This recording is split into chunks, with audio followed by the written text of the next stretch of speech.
পদ্মজা ইলমা বেহরোজ পর্ব ৪৫। আসসালামু আলাইকুম। আমি মরিয়ম আপনাদেরকে পদ্মজা উপন্যাসটি পাঠ করে শোনাব। তুমি এর সঙ্গে চলো। পাগল মেয়ে বলে কি? কান্না থেমেছে। পদ্মজা দু হাতে উল্টো পাশ দিয়ে চোখের জল মুছে বলল, আমি তো ঘুমে, তুই ঘুমিয়ে পড় গিয়ে। পদ্মজা মাথা নাড়ালো, ২ কদম এগিয়ে আবার চটজলদি পিছনে আসে। মাকে জিজ্ঞেস করে, তুমি ঘুমাবে না আম্মা? ঘুমাবো, চল আম্মা।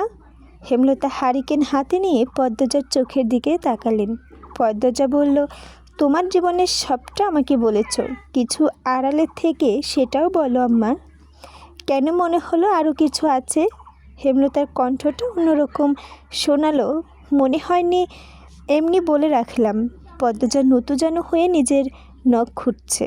হেমলতা স্থির হয়ে দাঁড়িয়ে রইলেন। কেটে গেল অনেকটা সময়। তিনি ঢোক গিলে গলা ভিজিয়ে বললেন, তাই হবে। পদ্মজা খুশিতে তাকালো। নিশ্চয় এখন সব বলবে আম্মা। হানি খালামণির বাড়ির কথা বলে সেদিন কোথায় গিয়েছিল এটা এখনই জানা যাবে। হেমলতার আশার পানি ঢেলে দিলেন। এখন ঘুমাতে যা, অনেক রাত হয়েছে। পদ্মজার চোখ মুখের উজ্জ্বলতা নিভে গেল।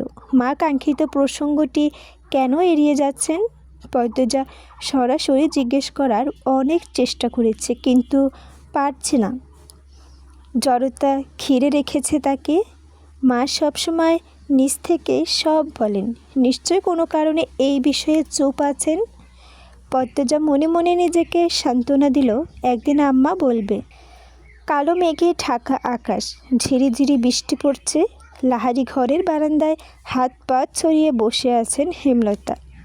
সন্ধ্যার আজান পড়বে, চারপাশে এক মায়াবী ঘন ছায়া, মন বিষাদময়। পদ্মজা দুপুরের মোড়ল বাড়ি ছেড়েছে। বিদায় মুহূর্তটা একটু স্বস্তির ছিল। মেয়েটা এত কাঁদছে, তবে হেমলতার চোখ শুকনো। মায়ের চোখ শুকনো দেখে পদ্মজা কষ্ট পেয়েছিল। কে জানে, হেমলতা বারান্দা থেকে উঠে গিয়ে আবিষ্কার করলেন শক্তি অবস্থান শূন্য। তিনি আবার বসে পড়লেন। হেসে হেমলতা, পদ্মজা সারা এত দুর্বল তিনি, এটা ভাবতে অবশ্য ভালো লাগে। হেমলতা আকাশের দিকে তাকালেন, দুটির চোখ জ্বলছে। জল ভরা নিয়ে আবার হাসলেন। কি যন্ত্রণায় সেই হাসিতে! মাটিতে হাতের ভর ফেলে উঠে দাঁড়ান তিনি। এলোমেলো পায়ে লাহারি ঘর ছাড়েন। উঠোনে এসে থমকে দাঁড়ান। বাড়ির গেট খোলা ছিল। পাতলা অন্ধকার ভেদ করে একটি নারী অববায় এগিয়ে আসছে বাড়ির দিকে। হেমলতা নারীর ছায়াটি স্পষ্ট মুখ দেখার জন্য অধীর আগ্রহে তাকিয়ে থাকেন। গেটের কাছাকাছি আসতেই হেমলতা আন্দাজ করতে পারেন কে এই নারী। তিনি মৃদু হেসে এগিয়ে যান। অনেক দেরি করলেন আসতে। বসন্তী উঠোনে পা রেখে বললেন, আপনি আমাকে চিনেন? হেমলতা জবাব না দিয়ে বসন্তীর ব্যাগ নিয়ে হাত বাড়ালেন। বসন্তী ব্যাগ আড়াল করে বলে ফেললেন, তিনি খুব অবাক হচ্ছেন। মনে যত সাহস নিয়ে এসেছিলেন সব ভেঙে চুরমার হয়ে যাচ্ছে। হেমলতা বললেন, আপনি এই বাড়িতে নির্দ্বিধায় থাকতে পারেন। আমি বা আমার সন্তানদের পক্ষ থেকে আপত্তি নেই। আপনি আমাকে চিনলেন কিভাবে? সে যেভাবেই চিনি, জেনে কি লাভ আছে? আপনি প্রথম দিনই একা আসতে পারতেন, লোকজন না নিয়ে। বসন্তী এবার ভয় করছে, শরীর দিয়ে ঘাম ছুটছে। একটা মানুষ সতীনকে দেখে এত স্বাভাবিক কী করে হতে পারে? তিনি তো ভেবেছিলেন যুদ্ধ করে স্বামীর বাড়িতে বাঁচতে হবে। বসন্তীর ধবধবে সাদা চামড়া লাল বর্ণ ধারণ করেছে। হেমলতার কথার দৃষ্টি এত ধারালো মনে হচ্ছে তার। হেমলতা বসন্তীকে চুপ দেখে বললেন, আপনি বিব্রত হবেন না, এটা আপনারও সংসার, আসুন। হেমলতা আগে আগে ফিরে যান। বারান্দা অবধি এসে পেছনে ফিরে দেখেন বসন্তী ঠায় দাঁড়িয়ে আছেন। হেমলতা কথা বলার জন্য প্রস্তুত হন, তখনই একটা পুরুষালী হুঙ্কার ভেসে এলো। তুমি এইখানে আইসো কেন? মোর্শেদের কণ্ঠটা শুনে বসন্তী কেঁপে উঠলেন। মোর্শেদকে এড়িয়ে একজন বনেদি লোককে তিনি প্রত্যেক ক্ষণিকের জন্য আকৃষ্ট হয়ে পড়েছিলেন বসন্তী। এরপর থেকে মোর্শেদ এবং তার সম্পর্কের ফাটল ধরে। মোর্শেদ ত্যাগ করেন তাকে, কিন্তু তিনি একসময় বুঝতে পারেন কোনটা ভুল আর কোনটা সঠিক। সংসারের প্রতি টান অনুভব করে ফিরে আসতে চান। মোর্শেদ জায়গা দিলেন না। ততদিনে মোর্শেদ দ্বিতীয় স্ত্রীর প্রতি ভালোবাসা উপলব্ধি করেছেন। মোহ ছেড়ে ফিরে এসে সংসারে হেমলতার কাছে, বাইর হইয়া যাও কইতাছি, বাইর হও আমার বাড়ি থাইকা। মোর্শেদ বাসন্তীকে ধাক্কা দিয়ে বেরিয়ে যেতে বললেন। বাসন্তী হুমড়ি খেয়ে পড়ে গিয়েও নিজেকে সামলে নিলেন। চোখ গরম করে মোর্শেদের দিকে তাকিয়ে বললেন, এটা আমারও সংসার, আমি ছাড়ব না। বাসন্তী ভালোই ভালোই কইতাছি, যাও এন থেকে, নইলে তোমার লাশ ফালায়া। বসন্তী কিছু কঠিন কথা শোনাতে গিয়েও শোনালেন না। হেমলতা উঠোনে নেমে আসেন। যখন বিয়ে করেছ তখন হুঁশ ছিল না, এখন সংসার দিতে আপত্তি? তুমি জানো না লতা, এই মহিলা কতটা খারাপ। এই মহিলা লোভী, লাভখোরের বাচ্চা, মাতারির বাচ্চা। কী সব বলছো? মুখ সামলাও।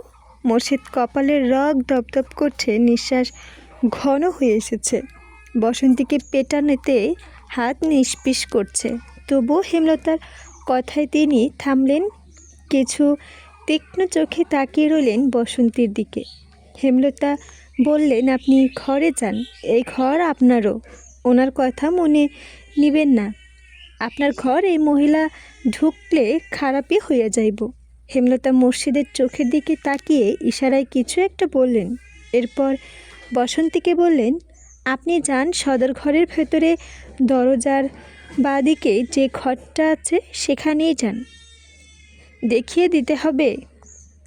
বসন্তী কিছু না বলেই গটগট আওয়াজ তুলে বারান্দায় পেরিয়ে সদর ঘরে ঢুকে পড়েন। হাত পা কাঁপছে তার। হেমলতার ব্যবহার স্বাভাবিক হলেও অস্বাভাবিক ঠেকছে। সেদিন বৃষ্টিতে ভিজে ফেরার জন্য জ্বর বিছানায় পড়ে যান। গত কয়দিন জ্বর এতই নেতিয়ে গিয়েছিল যে ওটার শক্তিও ছিল না। শরীরটা একটু চাঙ্গা হতে আবার চলে এসেছেন। এত সহজে সব পেয়ে যাবেন জানলে জ্বর নিয়েই চলে আসতেন। মোর্শেদ অসহায় চোখে তাকালেন হেমলতার দিকে, বললেন, কেন এমনটা করলা? আমি বসন্তীর লগেই থাকবার চাই না। ঠান্ডা হও তুমি, তুমি কিছুই জানো না। সেদিন আমরা ঢাকা ফিরি, সেদিন উনি এসেছিলেন, লোকজন নিয়ে এসেছিলেন। এরপরই আমরা আমাদের মেয়েদের জীবনে অন্ধকার নেমে আসে, পরিস্থিতি হাতের লাগানে চলে যায়। উনি সেদিন ফিরে গিয়েছিলেন। বিয়ের দিন বেয়াই সব বললেন। বেয়াইদের কাছে কামরুল মিয়া অভিযোগ করেছিলেন। বেয়াই কামরুল ভাইকে বলেন ব্যাপারটা এখন ছড়াছড়ি না করতে, এতে ওনার সম্মান নষ্ট হবে। যে বাড়িতে ছেলের বিয়ে দিচ্ছেন সেই বাড়িতে কর্তার প্রথম বউ আছে। বউ এবার একজন পরনারী মেয়ে, অধিকার নিতে লোকজন নিয়ে বৈঠক বসাবে। এসব সত্যি অপমানজনক। তিনি আমাকে অনুরোধ করেছেন এই ব্যাপারটা যেন নিজেদের মধ্যেই মিটিয়ে নেই। আর বসন্তী আপাতত কোনো দোষ নেই। সবচেয়ে বড় কথা, আমার সংসারের হাল ধরার জন্য একজন দরকার, খুব দরকার। হেমলতার শেষ কথাগুলো করুণ শোনালো। মোর্শেদের কণ্ঠ খাদে নামিয়ে বললেন, তারে আমি মানতে পারছি না, বুঝাইয়া শোনায়া বাইর কইরা দাও। তুমি আমার কথাগুলো শোনো, থাকতে দাও ওনাকে, ক্ষমা করে দাও। আমি জানি না সে কি করেছে, যাই করুক ক্ষমা করে দাও। মোর্শেদ মাথায় খুন চেপেছে। তিনি কি করবেন, কি বলবেন ভেবে পাচ্ছেন না।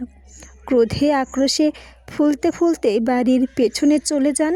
নৌকা নিয়ে বের হবেন, রাতে বোধহয় ফিরবেন না আজ। অজান পড়েছে, বৃষ্টির বেগ বেড়েছে। হেমলতা ব্যস্ত পায়ে হেঁটে যান বারান্দায়। গোপনে দীর্ঘশ্বাস ফেলেন। বুক মোড়াতে একটা কান্না ছিটকে এলো গলায়। সেই দিন দীর্ঘ চোখ ঝাঁপিয়েছিল। কোনো নারীর সতীন মানতে পারে? বাধ্য হয়ে মানতে হচ্ছে, ভাগ্য বাধ্য করেছে, নয়তো তিনি এত উদার নন। কখনোই অন্যকে নিজের সংসারে ভাগ দিতেন না। সে প্রথম থেকে মনে পুষে রেখেছেন, কখনোই মোর্শেদের স্ত্রী সংসার চাইলে মুখের উপর দরজা বন্ধ করে দেবেন, যার জন্য তিনি একাকিত্বে ঢুকেছেন, যার জন্য মুর্শিদের ভালোবাসা থেকে বঞ্চিত হয়েছে, যার জন্য মুর্শিদের মার খেয়েছেন, তাকে কখনো এত সহজে সুখ দিতেন না, কখনোই না। হেমলতার শরীরে কাঁটা ফুটছে, তিনি কোনো মতে কান্নাটাকে গিলতে চাইলেন। বসন্তীর গলা কানে এলো। আপনি কাঁদতাছেন? হেমলতা চমকে তাকালেন। লজ্জার চোখে জল মোছার সাহস পেলেন না। চোখের জল নিয়ে হাসলেন। বসন্তী হতবাক, কি অসাধারণ নারী। বসন্তী প্রসঙ্গ পাল্টাতে জানতে চাইলেন, ছেলেমেয়েরা কই? বড় মেয়েটার বিয়ে হয়েছে, শ্বশুরবাড়িতে আছে। আজই ফের যাত্রা শেষ করে শ্বশুরবাড়িতে গেল। মেজো আর ছোটো তাদের নানা বাড়ি গেছে। বড়টার জন্য কান্নাকাটি করছিল, তাই আম্মা নিয়ে গেছে। ঘরে একটা ছোটো স্যারা ঘুমাইতেছে। কে সে? প্রান্ত, আমারই ছেলে। শুনছিলাম 3 মেয়ে শুধু। হেমলতা আর কথা বাড়ালেন না। রান্নাঘরের দিকে যেতে যেতে বললেন, আপনি কলপাড়ে যান, কাপড় পাল্টে নেন, আমি খাবার বাড়ছি। পদ্মজার মুখ ভার করে বসে আছে। রাতে খাবারের সময় ফারিনা বেগম কথা শুনিয়েছেন। কঠিন স্বরে বলেছেন, বাপের বাড়ি আহ্লাদ মিটাইয়া আইসো তো? আর কোনো দিনও যাইতে কইবা না। এইটা তোমার বাপের বাড়ি, স্বামীর বাড়ি। আর তোমার ভাই বোনদের কইবা সবসময় আনাগোনা না করতে। বাড়ির কাছে বইলা সবসময় আইতে হইব, এইটা কথা না, চোখে লাগে। পদ্মজা বুঝতে পারছে না তার ভাই বোনদের শুধু বৌভাতের দিন এসেছে, দাওয়াত আমন্ত্রণ রক্ষার্থে। এজন্য এভাবে কেন বলতে হবে? কান্না পাচ্ছে খুব। আমার কথা মনে পড়ছে। পূর্ণা কী করছে? আসতে তো নিষেধ দিল, তাহলে কিভাবে দেখা হবে? আমি ঘরে ঢুকতেই পদ্মজা দ্রুত চোখ মুছল। পদ্মজা ফ্যাকাশে মুখ দেখে আমির প্রশ্ন করল, আম্মা কিছু বলছে? পদ্মজা দ্রুত বলল, না। তাহলে কাঁদছো কেন? আমার কথা মনে পড়ছে। যেতে চাও? চলো। ওমা, কি কথা এত রাতে? আর দুপুরে না আসলাম? তাহলে মন খারাপ করো না, আমরা আবার যাব কয়েকদিনের মধ্যে। বাইরে অনেক হাওয়া বইছে। পদ্মজা জানালা লাগাতে গেল, তখন একটা চিৎকার শুনতে পেল। আমির তা লক্ষ্য করে বলল, বড় ভাবির চিৎকার। রূপা ভাবি। পাগলের মতো আচরণ তার। পাগলই বলে সবাই।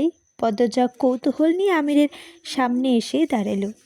আপনার মনে হয় কেউ ভয় পেয়ে মানসিক ভারসাম্য হারাতে পারে? অসম্ভবের কি আছে? আমার কাছে খটকা লাগছে ওনার সঙ্গে অন্য কিছু হয়েছে। আমি তো এইটুকু জানি। আমির চিন্তিত হয়ে বলল। পদ্মজা বলল, ওনার সঙ্গে আমার দেখা করিয়ে দিবেন? আমির উত্তেজিত হয়ে বলল, ভাবি আমাকে আঘাত করবে। বাধাই তো থাকে, অনুরোধ করছি। পদ্মজাকে হাত জোর করে অনুরোধ করতে দেখে আমির সায় দিল। আচ্ছা, ভোরে নিয়ে যাব, তখন সবাই ঘুমে থাকে। আপনাদের এই বাড়িটা খুব রহস্যজনক। সত্যি নাকি? আমার তেমন কিছু মনে হয় না। আপনি তো কয়েকদিনের জন্য গ্রামে আসেন, আর এসব সবাই বুঝে না। ওরে আমার বুঝতে। আর তবে জিন আসে শুনেছি। আমার এক ফুপুর বাড়ির পেছনে পুকুরে ডুবে মরেছিলেন। এছাড়া চাচিকে মাঝে মধ্যে চিনে ধরে। সে কি? তবে আমি বিশ্বাস করি না এসব। তুমি বিশ্বাস করো? না। আচ্ছা। পদ্মজা কথা শেষ করতে পারল না।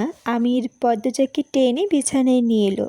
আষ্টেপৃষ্টে চড়িয়ে ধরে বলল, আর কথা না, ঘুমাও।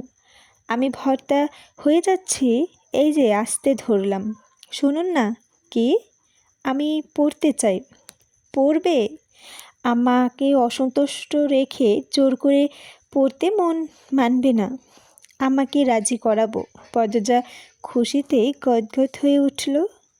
সেও আমিরকে এক হাতে জড়িয়ে ধরে বলল, আজানের ধ্বনিতে জেগে উঠে পৃথিবী। জেগে উঠে পদ্মজা বিছানা থেকে উঠতে গিয়ে উঠতে পারল না। আমির 2 হাতে জাপটে ধরে রেখেছে তাকে। পদ্মজা আমিরকে মৃদু কণ্ঠে ডাকলো, এই যে শুনছেন? আমির সাড়া দিল না। আবার ডাকলো, পদ্মজা। আমির ঘোরের ঘোরে কিছু একটা বিড়বিড় করে পুনরায় ঘুমে তলিয়ে যায়। এবার পদ্মজা উচ্চস্বরে ডাকলো, আরে উঠুন না, ফজরের নামাজ পড়বেন। এই যে আমির পিটপিট চোখে খুলে তাকালো। এবার দুই হাতের বাঁধন আগলা করতেই পদ্মজা আমিরকে ঠেলে দ্রুত উঠে বসে। বিছানা থেকে নামতে নামতে বলল, অজু করতে আসুন, আপনি আমাকে কথা দিয়েছিলেন আজ নামাজ পড়বেন। পদ্মজা দ্রুত কলপারে গিয়ে যেতে থাকে। সে সবসময় আলোর ফোটার আগে ফজরের নামাজ আদায় করার চেষ্টা করে।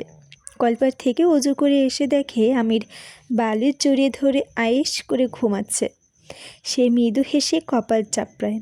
আমিরের পাশে গিয়ে তার চুলের বিলি কেটে দিতে দিতে কোমল কণ্ঠে বলল, উঠুন না, নামাজ পড়ে আবার ঘুমাবেন। মসজিদে যেতে হবে না, আমার সঙ্গেই পড়ুন। এই যে শুনছেন, এই যে বাবু। পদ্মজার দ্রুত জিভ কাটল, মুখ ফসকে আমিরের ডাকনামটা ঠোরে রেখে ফেলল।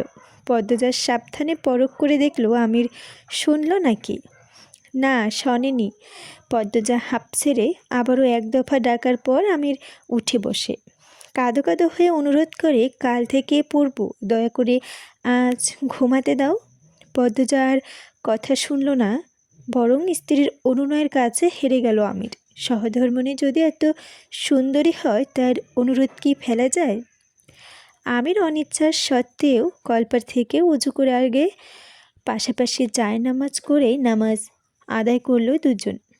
নামাজ শেষ হতেই পদ্মজা তাড়া দিয়ে বলল, এবার চলুন।